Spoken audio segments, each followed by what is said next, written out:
Okay, I'm gonna just give folks a little bit of time to trickle in to join us, and then we'll get started.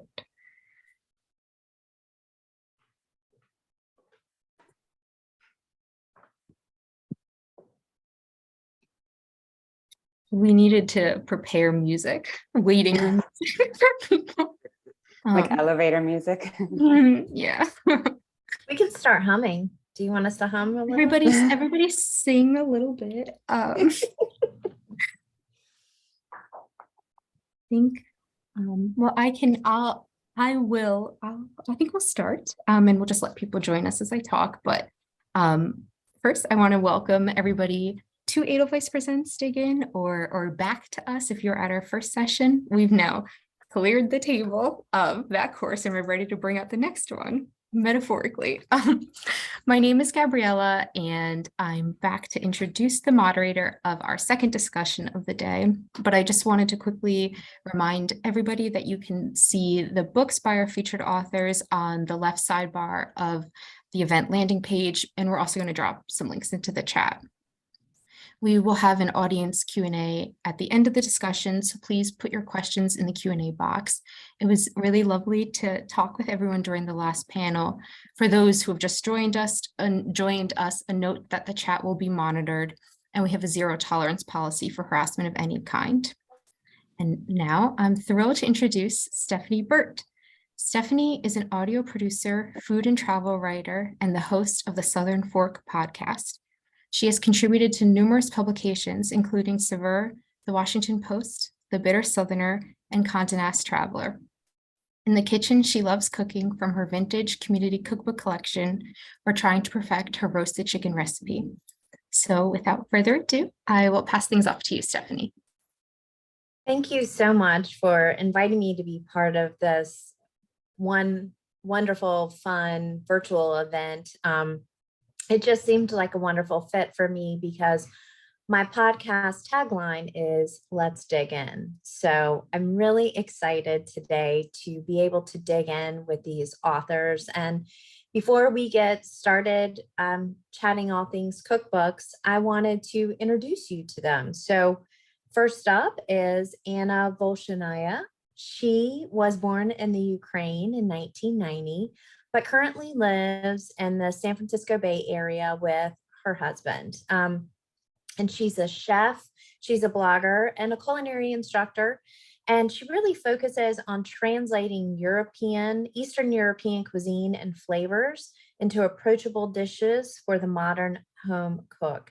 And she's really known for her wildly successful pop-ups in the area. And I don't know about you, but pop-ups are one of the most exciting things in food right now, and our authors are involved. So I'm looking forward to being able to join. So please welcome her. Thank you so much for being here. Next up is Chris Scott, who's currently sitting in Napa Valley, California, but is a New York-based chef and the previous owner of the Brooklyn Commune and Butterfunk Kitchen, both in Brooklyn, as well as Birdman Juke Joint in Bridgeport, Connecticut.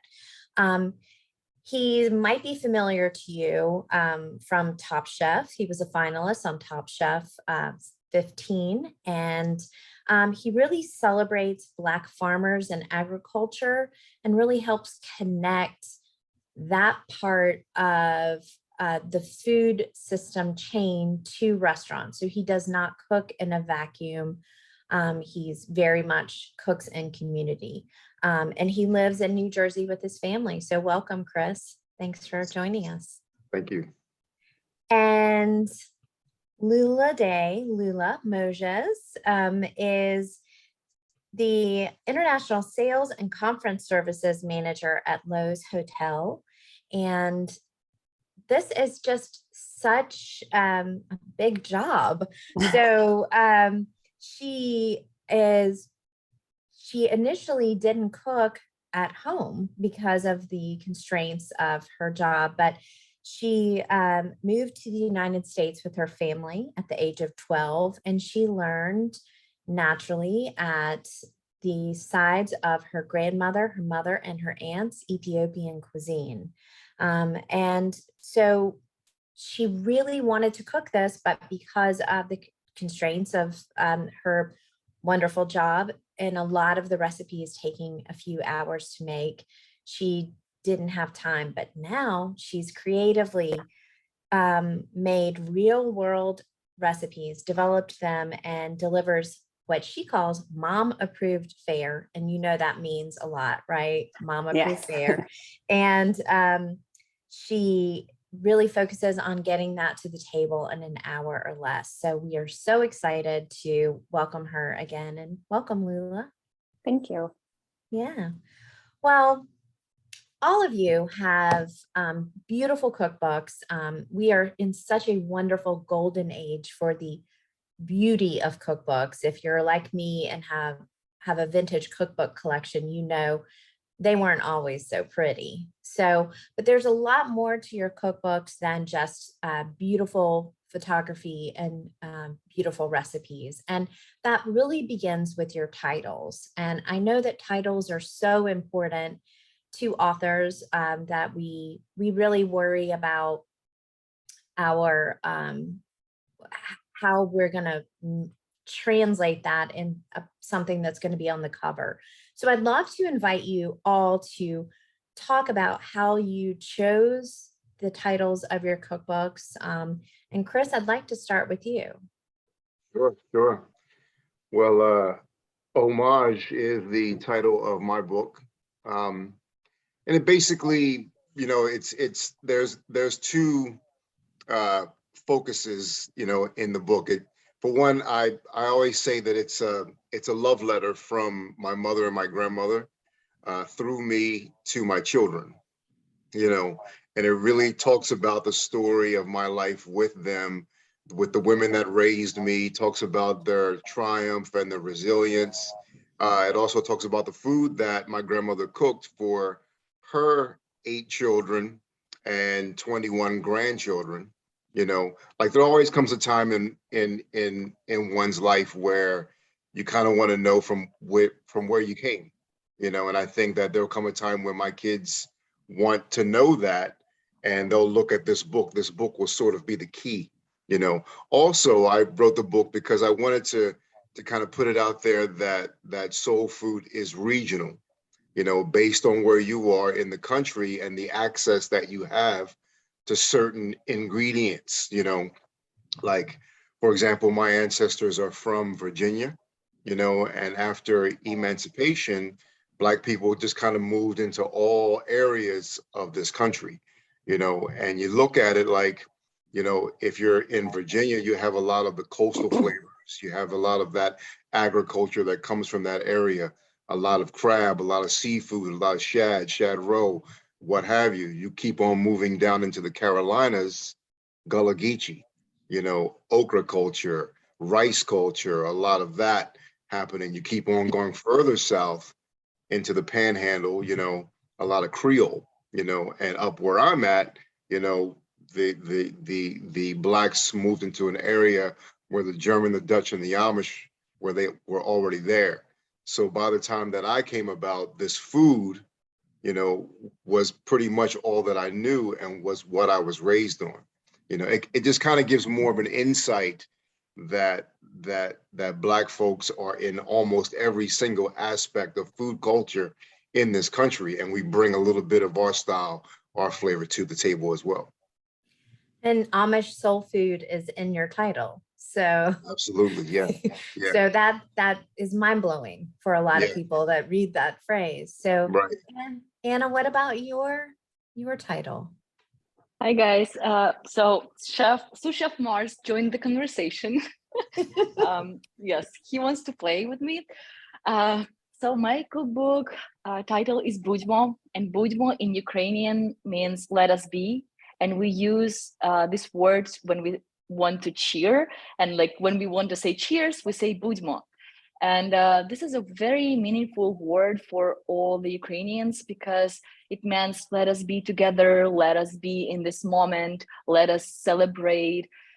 And I wanted to name my book BUDMO because I wanted to show how amazing Ukrainian food is, that we love to celebrate, that we love to host people, we love to have these amazing feasts. And I wrote this book before the war started in Ukraine. So it was my way to say, like, come to Ukraine, visit us, get introduced to our amazing culture. And when the war started, this book became this vehicle that allowed me to raise money to help Ukraine. My amazing publisher saw that I'm helping World Central Kitchen, which is the most amazing organization ever. And they came to Ukraine to feed our refugees the second day. The war started, the second day World Central Kitchen was there. And they donated 10% from all of the pre-sales to this organization. And this book became this like amazing thing that like I had pop-ups, I had fundraisers, and I was able to help Ukraine. So like this, now I want to say like, okay, guys, this is what we're fighting for, and just help us, support us, and then you can come and celebrate our victory with us.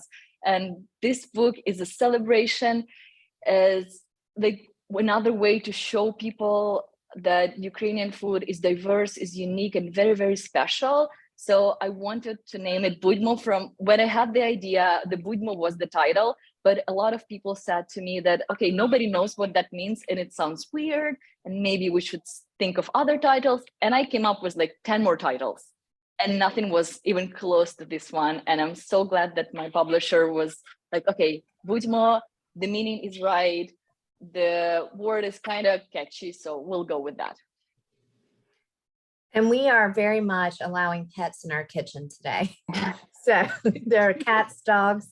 If anyone has a bird or a parakeet they want to come in, just let us know. But what about you? What about your title? So my title is Enebla, which directly translates in Amharic, the Ethiopian language, as let's eat. Think of it like the Italian manja. It's a saying that we use basically all the time. So when you see somebody and you're sitting down eating and they walk in and you're like Enebla, like you're inviting them to join you. Or if you're trying to go out to eat, you're like, say Enebla, like basically saying, let's go eat. And it's something that it's basically on my daily vocabulary. And one of the things that I wanted to essentially push forward in this book was how wonderful Ethiopian cuisine is, and how we definitely enjoy in our culture eating together, from like actually sharing from one plate, and then kind of like joining in and eating. And the reason why for me this was so important to do is, aside from being a project for the past 7 years, like you said, my schedule of 14, 16-hour days, you know, I couldn't put my all in it. And the only positive thing that came out of COVID for me, when I was furloughed for 18 months, it gave me like 100% time to just focus on this and just really, really develop something that, you know, I can essentially share with the world of, you know, a lot of times people think of Ethiopian cuisine and say, oh, it's beautiful, it's lovely, we love to have it, but it's just kind of scares people off, like I can never make that. And my book essentially guides you to say, you literally have everything in the normal grocery store or in your pantry, and you can make all these dishes, and they're all very home cook friendly.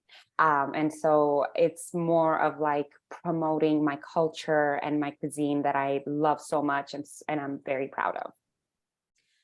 Well, that takes us right next to something that I love about all of your cookbooks. And this is the idea of the pantry, and that there is a language of your, like you were just talking about, Chris, that, you know, you've got the shad roe, and then maybe in North Carolina, it changes to the mullet roe, right? And then it changes to the softies, soft shell crab in South Carolina with the geechee. But that idea of pantry and building, I'd love for you to speak to that, since you're all cooks first before authors. And I think we've missed a generation of people that understand that we have to build a larder, a pantry, in order to cook well, then, and Anna, you have the fresh cheese. Would you maybe start us off on that conversation and talk about building a pantry and how that can be satisfying and not intimidating? Absolutely, yes. So one of the goals for this book was the proper introduction to Eastern European and Ukrainian cuisine. And I wanted to show people that, again, everything is accessible. And my goal was to make sure that everybody can cook from it. So no matter where you are, if you don't have an access to Eastern European store, you still can cook from this book. And in terms of spices, Ukrainian cuisine is not crazy, and we don't eat spicy food. We don't use a lot of spices. That was the historical road, because the spices were very expensive, and Ukraine was never a rich country. So common people could never afford those spices. So they actually just like worked around that. So we use a lot of fresh herbs. We use dried bay leaf, black pepper, some other spices, but just very, very minimal. And one of the ingredients I used a lot in this book, and it's not available at regular grocery stores, is our soft cheese, very fresh, called syr.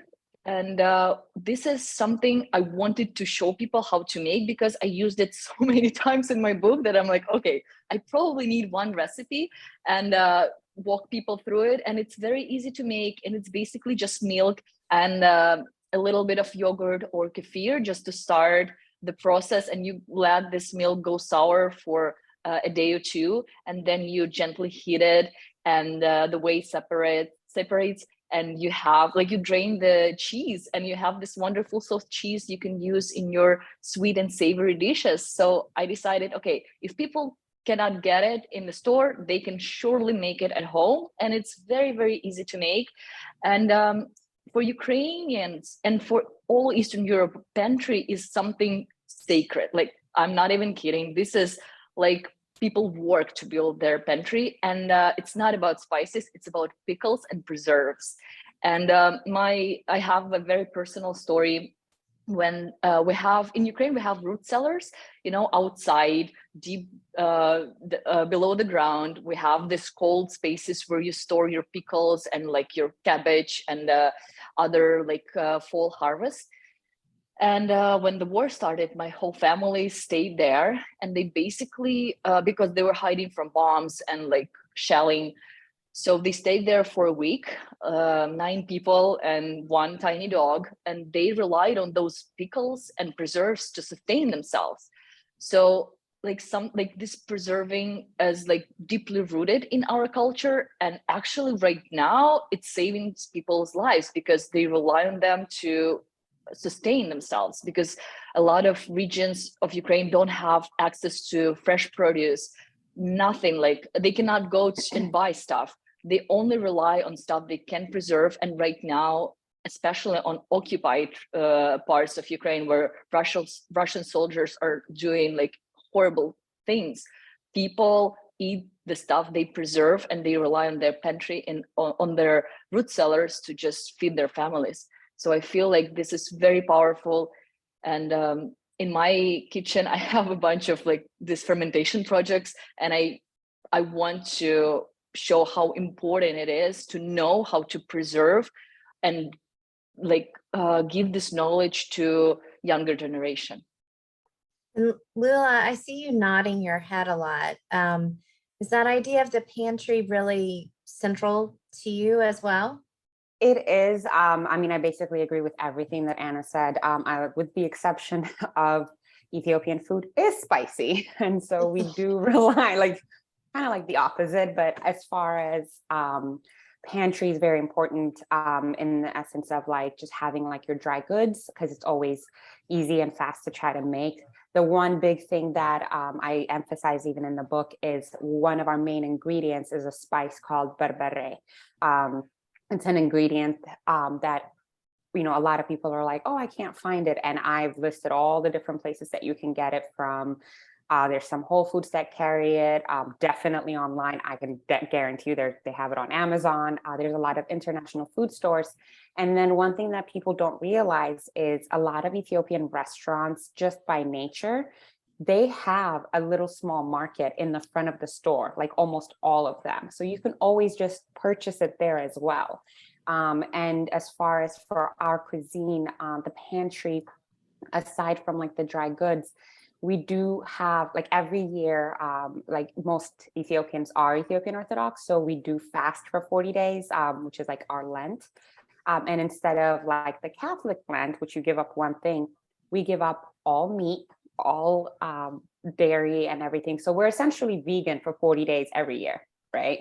And so because of that, there's so many recipes and so many dishes that we eat that are just vegan and vegetarian. And so if you just buy this one ingredient, which is the berbere, and you just buy daily veggies, you can make an abundance of like recipes and dishes. And then just because I understand that not everybody likes spicy food, there's also alternates. So like, and most times any dish that we make that you don't want to use berbere, we substitute it with turmeric, and that's the mild version of all the dishes. And it's very important to, I mean, for me, I love cooking fresh, right? There's like, you make some fresh dish, but then most of these are stews. So, you know, like any stew in any recipe or any cuisine, you can make it and eat it for like a week, and every day it just gets better and better, and the flavors build and as it sits. And so for, you know, for our cuisine, I mean, I can tell you, like in my pantry, there's like lentils is always in there, because you can make anything, right? From stews to and those stews will get spicier as the week goes on too. Exactly. And you know, I mean, it doesn't have to be like, I in my book, I have this thing that I wrote, and it worked. I swear, I developed it a very, very long time ago, because all my friends love when I cook for them, and it's something called the Taco Bell test. And so before you judge it, it's basically, I ask somebody, hey, I want you to make me Ethiopian food. Very simple, but if you've never had it, I need to know your spice level of a tolerance. And majority of the people that I know have been to Taco Bell at least once in their life. So I always say, okay, when you go to Taco Bell, which salsa do you get? Do you get mild? Do you get fire? Do you get Diablo? And based on what you get, I know the type of dish I'm going to make you, because I don't want to make something that just blows your palate out, but I also don't want to make something and they're like, it could be spicier. So, and it always works. So when I'm making this, especially when people are like, I've never had Ethiopian food. Can you make me some? That's kind of like my go-to of a test to kind of calibrate what I can make. Because I'm always happy and intrigued to essentially cook and introduce this cuisine to as many people as I possibly can. I love that. I love that you're an ambassador. And Chris, you mentioned the word preservation, or the word preservation is batting around here. And I know we spoke briefly about your pantry, but you have a line in your book that I know that we're going to be a little short on time, and I have to make sure and get it in, because it's the opposite of this idea of building. I'm sorry, I'm using hand gestures because I get excited. But the idea of building a pantry, you talk about the idea of removing all the concrete that you had paved over. I love that line. You used, paved a lot of concrete over this history of mine. And this idea of authenticity as it shifts and changes, that's been such a buzzword in our industry. But I'm sitting with 3 authors who have an authenticity to them, as you are a living, breathing user of this culinary language. And if you could just talk about that for a minute, because Sure. I think it's so interesting to think about that idea of removing. Right. So I've been cooking professionally for about 35 years, and classically trained in a lot of European style and everything. And all the while, I would always sort of repress any type of Southern background or anything that I would have. Soon I'll be, or next May, I'll be 55. And, you know, I started cooking back in the day when there weren't many people of color, you know, on the line. Like we were dishwashers, we were prep cooks, etc., with minimal coming up or the opportunities to do so. So, you know, when people would always talk about Southern food, it was always put into the line of like staff meal or looked at like it wasn't anything that required any true skill. You know, even today in some circles, you know, soul food or even Black food in general is considered to be a niche thing, you know, that it's not viable enough to maintain any type of real, you know, oomph on the culinary world. You know, so for a while, you know, I tried to hide from that. I ran from that. I started doing food that belonged to other people, you know, and just not really being open enough or free enough even to myself to do the food that spoke to me, you know, until I was sort of turned the switch a little bit. I've been sober for about almost coming up on 10 years now. And during that process was when I really began to look inward and, you know, at myself and what my spirit was all about, but mainly about, you know, the food that I do, you know, and sort of, like you said, started to remove these bricks that covered up a lot of who I was and just let the plant life and everything that was organic within me to grow out and be beautiful, you know. And and it's probably one of the best choices that I've ever made, you know, to be able to I feel the most free doing this food.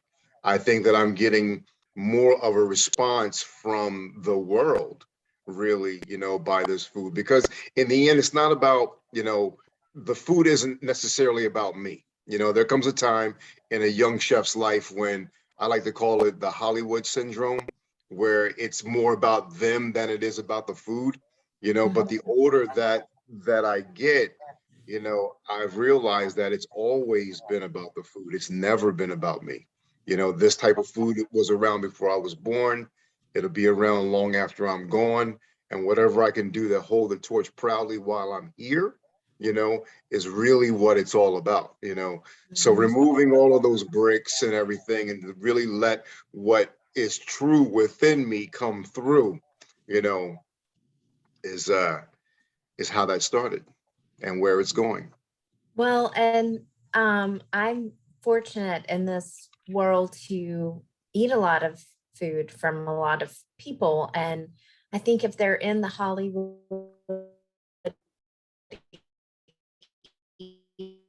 era, you can taste it. But all three of these cookbooks that you've created are really about celebration, and they're about sharing, and they're about community and inviting people to the table.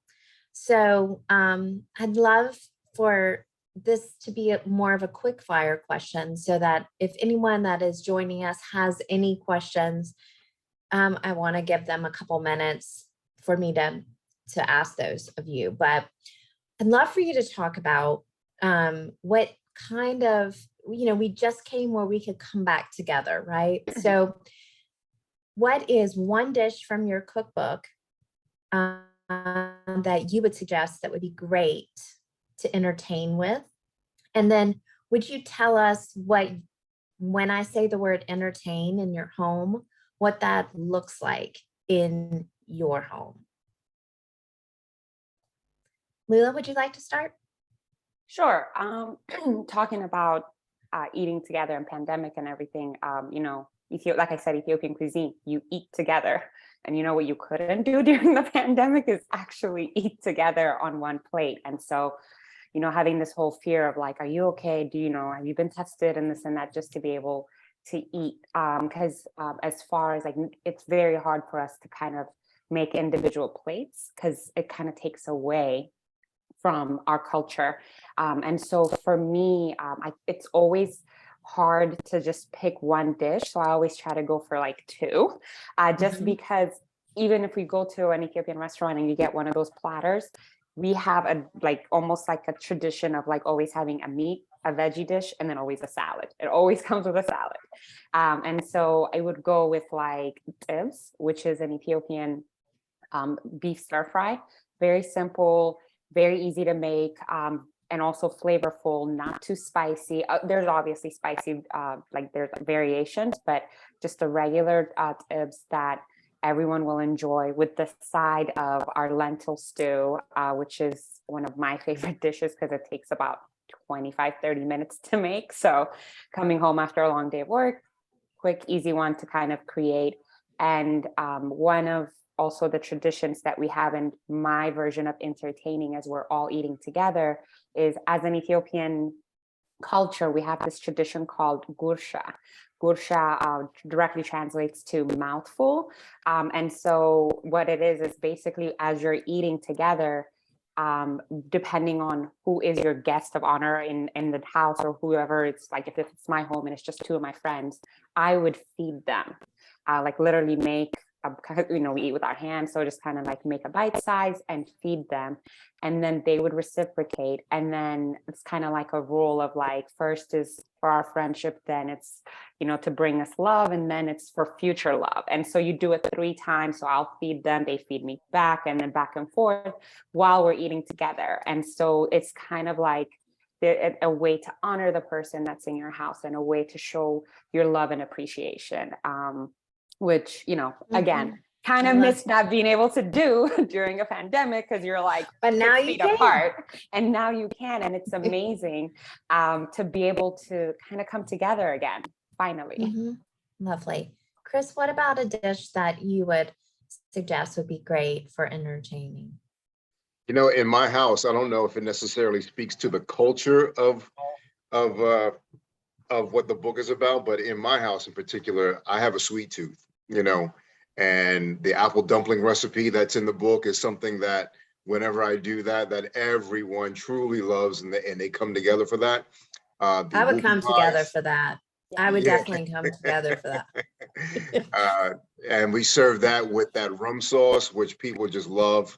The whoopie pies, I've been doing versions of that, the classic one with the marshmallow cream, but I've kind of, zhuzhed it up a little bit and did one with like a white corn and truffle cream to kind of teeter on the line of sweet and savory, so basically anything sweet, come over, we'll have coffee. If you want to have a cocktail, you can do that as well, but there's probably going to be a whole spread of sweets. I like that. Anna, what about you? So in Ukraine, we love hosting people. So every time, like it has to be at least 5 to 6 dishes on the table. There is no other way around that. And in my family, it's like 10 dishes, because they just love feeding people. And it's always a big spread of like stews and some potato, a bunch of pickles, but one dish is always on the table when our family gets together or we have a celebration, or no matter the occasion. Actually, we have this roasted duck, my grandma's roasted duck, and I have the recipe in my book. And this duck is roasted on a bed of apple, like this tart, wonderful apples. And in the end, they get like very mushy, and they're soaked in this duck fat, and you can serve it as a side with the duck, and actually it makes a fantastic kind of like thick sauce. That was the dish that I always served to people who were like wanted to get to know Ukrainian cuisine. And I know that duck is not for everyone, but I serve it anyway, so they know who they're coming to. And I think this is my #1 favorite dish of all times, and the recipe is very popular because I've been sharing it with people, and I get feedback, and it just makes me so happy, because something from my grandma.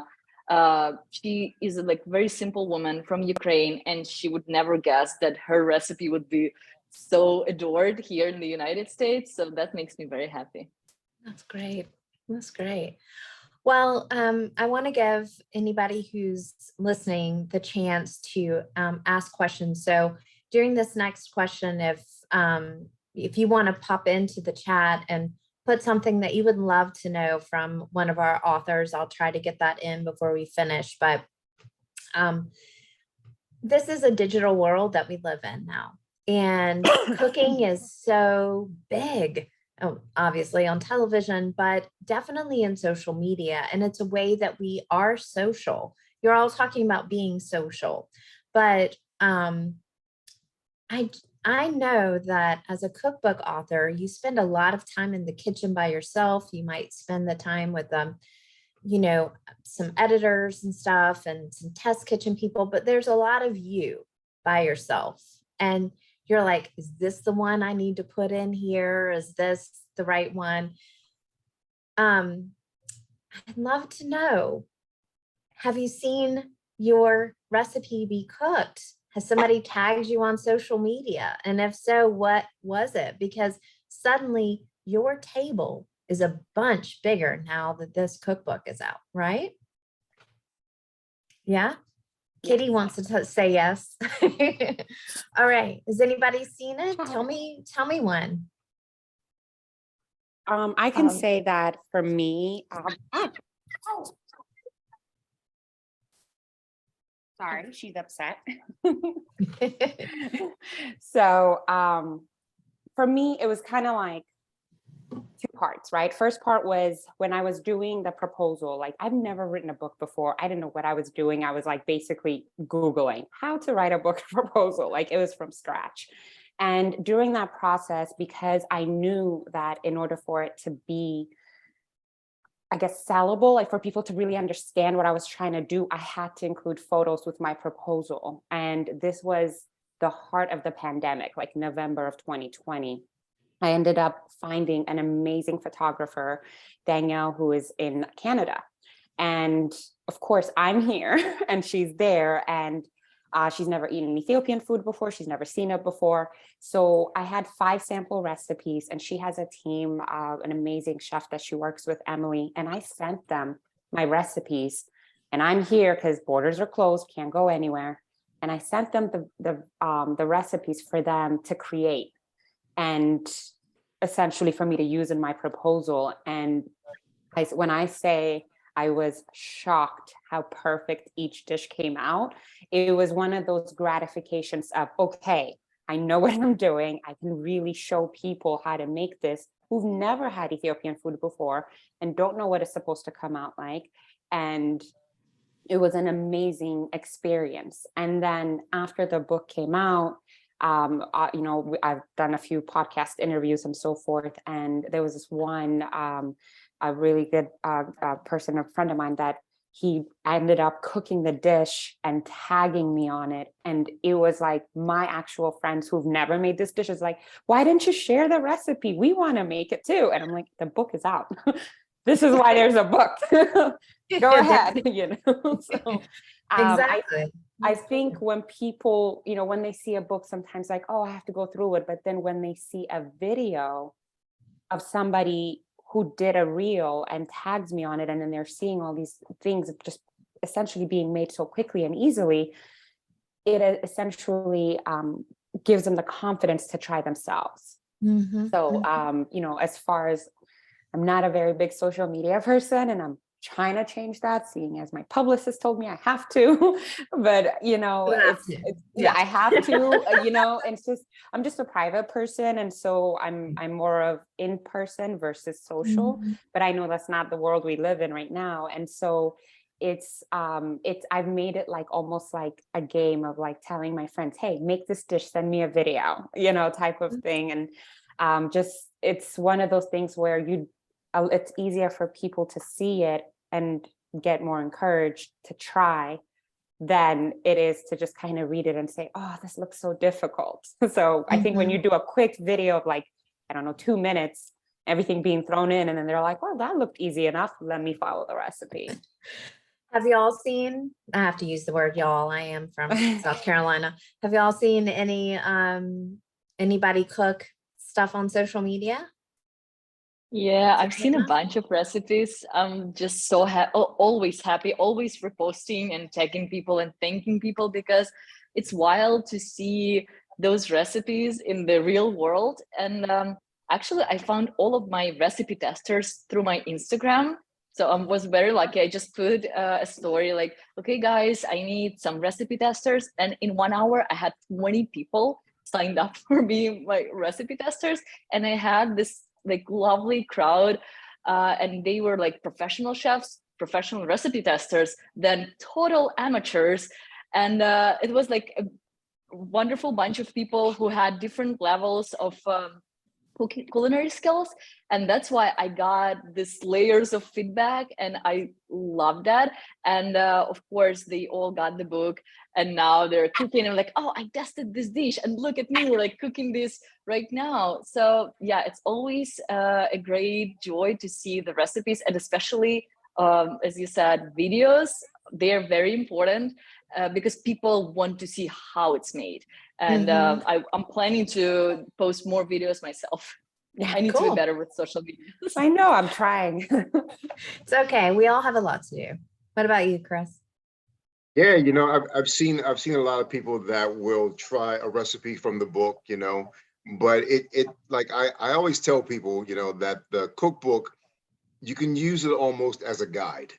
You don't necessarily need to follow the recipe Absolutely. per se as I did it, I mean, but it just goes to show you that in the end, that food is the connective that brings all of us together. I mean, there are certainly dishes in the book that I like to call like the greatest hits of mine, some that I've cooked on TV, some that have gotten, dishes from the restaurants out in Brooklyn, of course, those made the book as well that people will do and cook it and repost it. But I intentionally just wanted to do a lot of quote unquote easier recipes, things that have been in the family for a long time, that all people can can do very easily, but yeah, I mean, people have made the biscuits, some people have made the sweets, some people are doing like the fried chicken from the book, the pork chops, some people are doing like all kinds of things,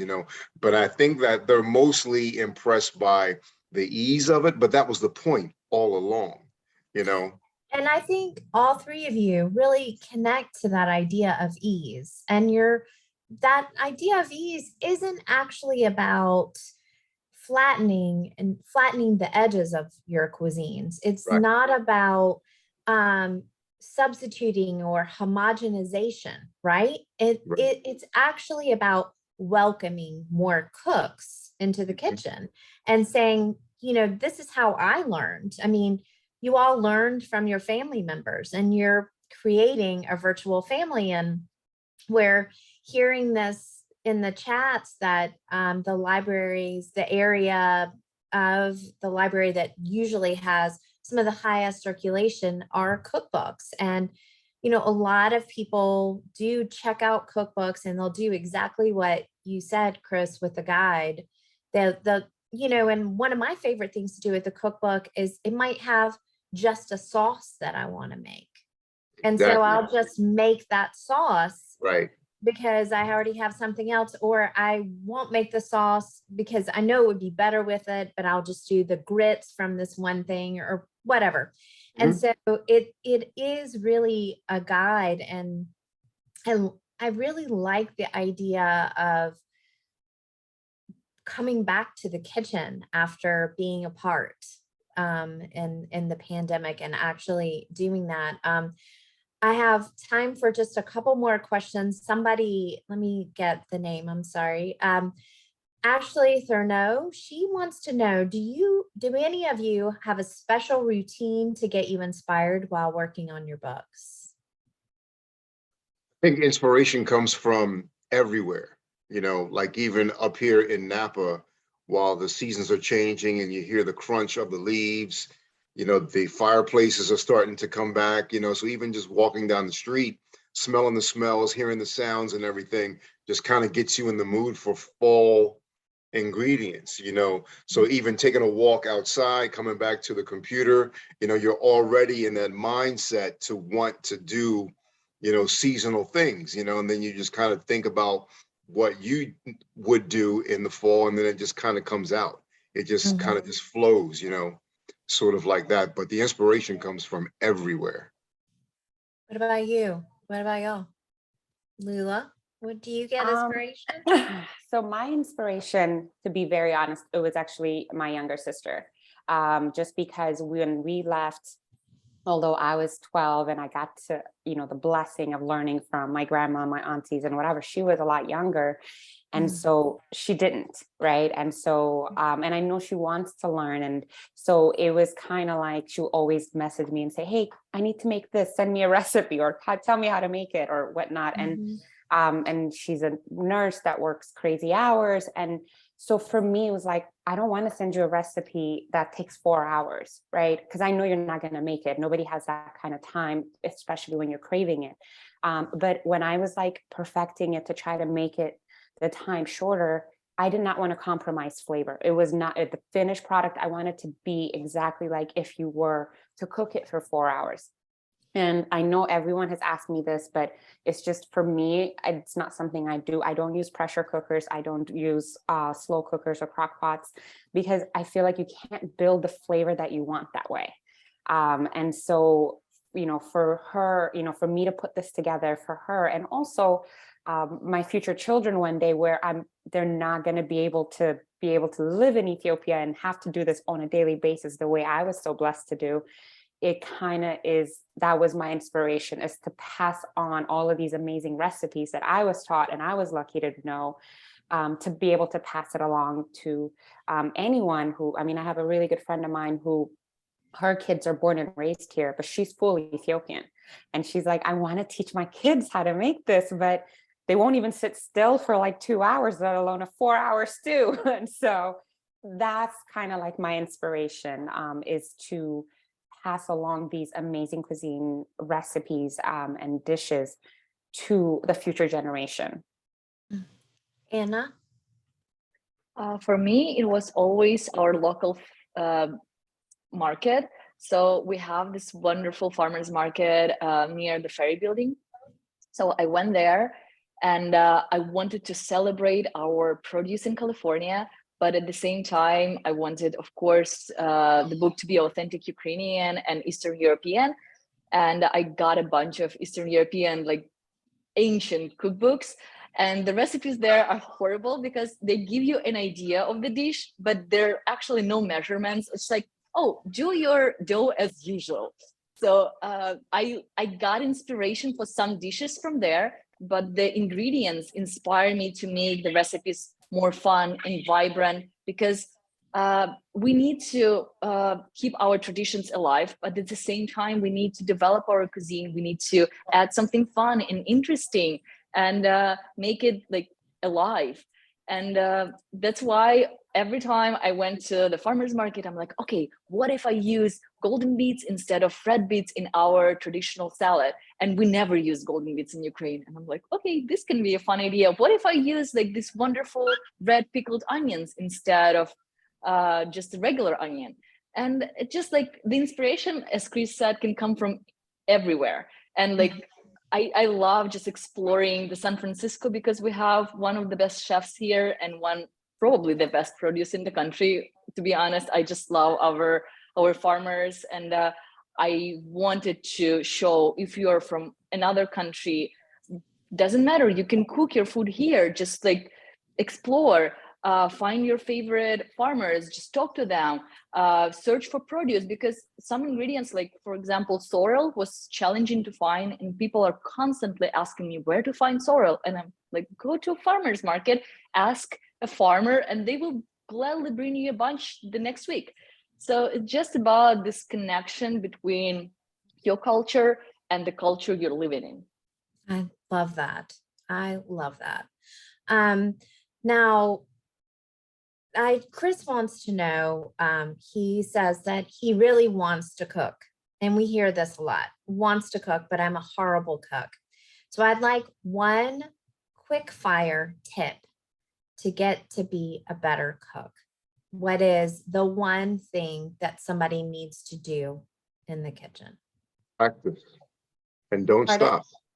to practice and don't stop. Just take some of the most simplest dishes, you know, but I always tell people, especially, you know, when my kids cook, I have one daughter, she's 8, you know, and she likes to cook, you know, but while she's making the eggs, I'll tell her, pay attention to what's happening in the pan. When you're putting the butter in, what's happening? What's happening when the flame is on high? What's happening when the flame is on low? What's happening when you put the eggs in the pan, if it's too cold or too hot?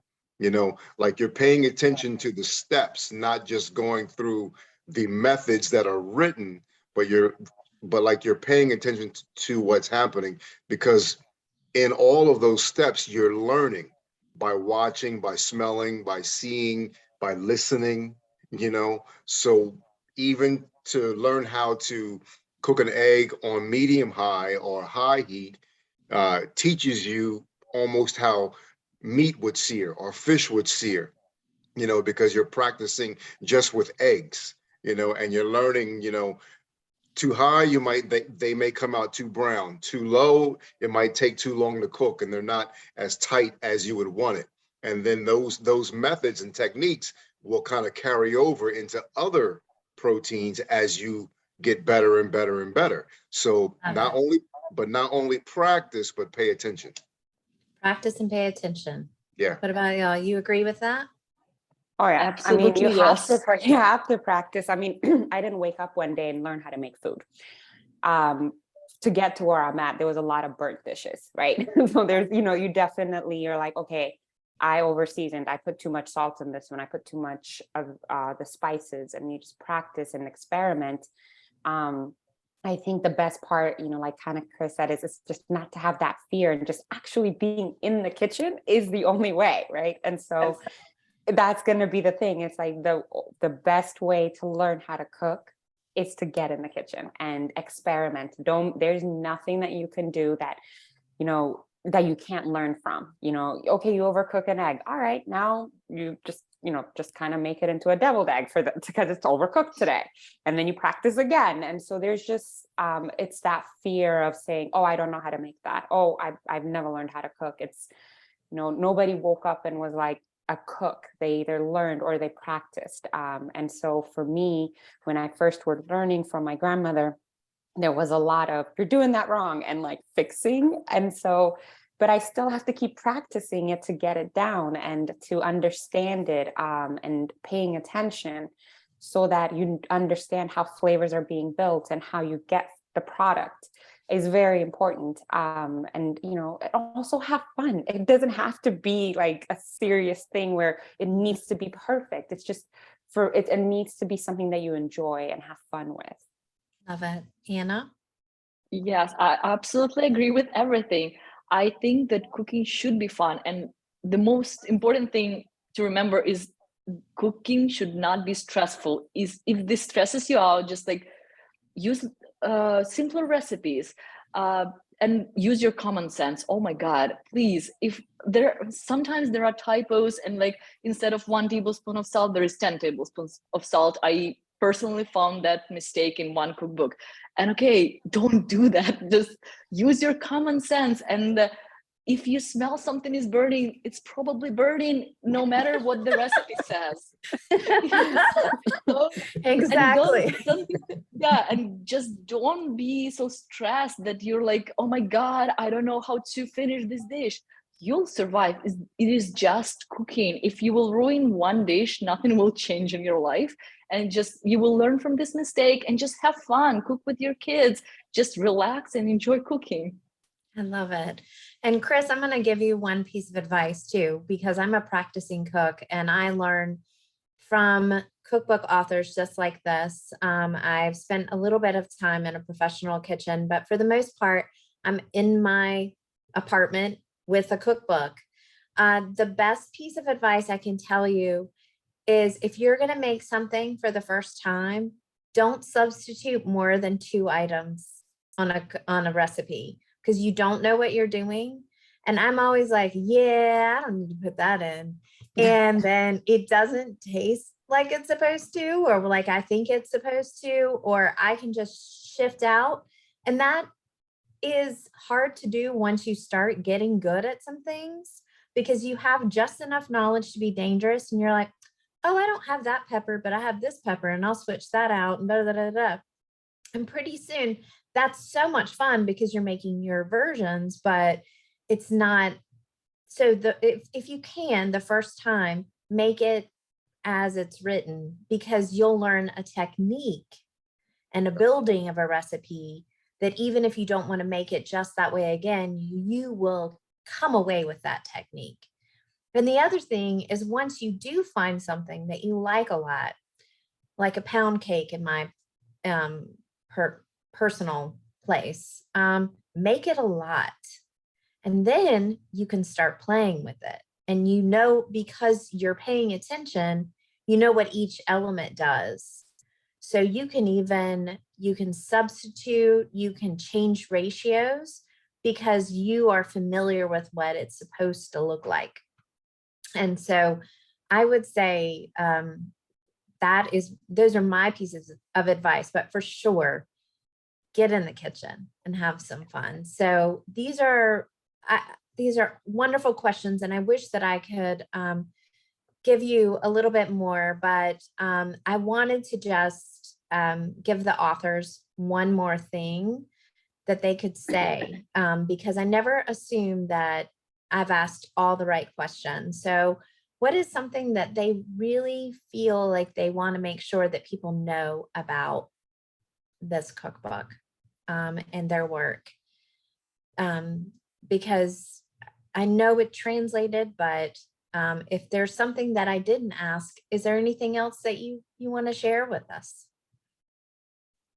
I always say that, I'm sorry.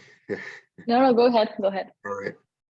That feeding people is probably one of the biggest acts of love that we can do for each other, you know, and of all the things that I talk about in the book, I think that that's the biggest takeaway, you know, is to remember to feed each other, respect each other, and love each other. Love it. It's as simple as that.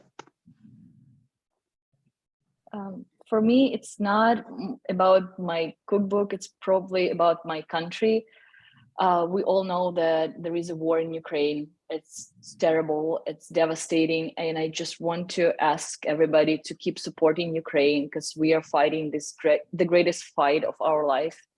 And if this book can be just a small window into our culture and our cuisine, I'm happy that you can pick through it and just keep supporting. And even if you will make one borscht or like one recipe from this book and you will taste our cuisine and that will make you a little bit happier, I'm happy. So you will support Ukraine by cooking these recipes, by just spreading the word about Ukraine, and just keep supporting us, because we really, really need your support. I was going to say, the one thing that I would say is, you know, just be adventurous with your food. I know a lot of people kind of tend to just like a certain thing and then stick to it. If you like, you know, pumpkin, there's a pumpkin dish in there. If anything that you find, and, you know, don't be scared about trying new dishes, new spices, new anything. And just like Chef Chris said, you know, make it for each other, you know, so that's what Ethiopian food is. It's meant to be shared. That's why even the portions say for like 4 to 6 people, because honestly, you can't make Ethiopian food for one person. It's almost impossible. And so, you know, just make it something fun and lovable, and just kind of step out of your norm and step out of your comfort zone and try something different. And I promise, even if it's not a dish that you love, you'll learn something from it that you can take onto your regular repertoire of dishes that you make on a daily basis. Wonderful. Well, thank you all for being here today. And I'm going to pass it over to Gabriella. I'm not only really inspired, but I'm very hungry right now. I hope I have to get off the Zoom before you hear my stomach growling. So thank you so much for spending some time with us today. Thank you. Thank you. Thank Same here. you. Yeah, I just wanted to pop on to thank you all for this really wonderful conversation, and Stephanie for your great moderating and wonderful questions. We're going to have a 15-minute break before our next session, which is going to be a special presentation of our Editor's Pick series, where we're going to have some publishers present the cooking books and the food books that they're really excited about. So if you'd like to join us for that, you can click on the link to that session in your email, or we're going to drop that Zoom link in the chat here. But that's it for this. Thank you again so much. It was such an honor to host this conversation. So it was wonderful to have you. Thank you. Thank you. Thank you. Bye all.